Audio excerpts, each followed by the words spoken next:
want to refinance like a pro, make sure you don't do these 4 things when it comes to refinance. Now I'm going to show you a real example that happened last week, and pay attention.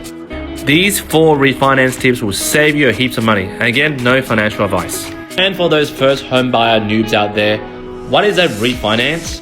A refinance is when you have a loan, for example, with a bank, St. George, and the amount could be anything. For this example, $651,200. But the interest rate here is pretty shit, or you're on a fixed rate and you're expiring into a higher variable rate. A refinance happens when you choose a bank, which the client chose HSBC, to use the loan to pay out this loan to carry forward this loan so that the new property goes under this bank.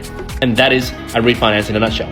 Now the 4 golden rules are, and I'll explain it later, is that number 1, get a rate lock, which is buy the rate today and it holds it for 90 days.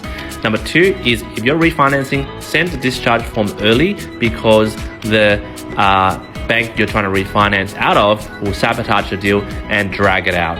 Number 3 is always nominate a shortfall account, and I'll explain more about this later. And number 4, day before settlement, pay down the existing loan by $2,000 to $3,000, and I'll explain that more in detail later. Now let's look at the loan structuring. This client came to me to refinance an investment loan.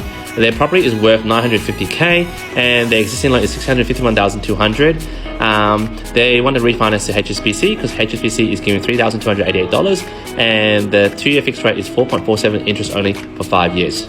Now HSBC did not offer a rate lock during the time of the application, which meant it was time critical to do the application as fast as possible before the 11th of July for her to keep 4.47. Now, aside from doing point 2, which I sent in the discharge early to speed up the process, this point 3 and 4 nearly killed the deal. This is where I really need you to pay attention. If you're trying to refinance from St. George to HSBC or one bank to another bank, the actual loan amount that you're refinancing to will not match on the day.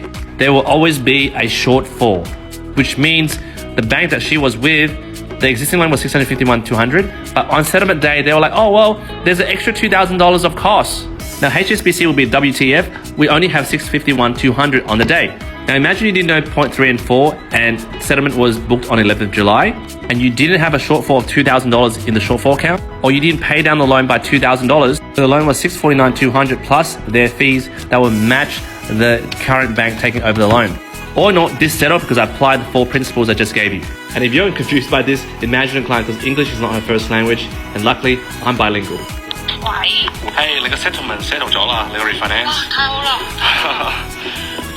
最重要係你家下一個固定利率咧係 lock in 咗啦嚇，因為家下咧5點幾啊，5點幾啊。唔係6點幾咩？好。係啊，6點幾係好驚啊。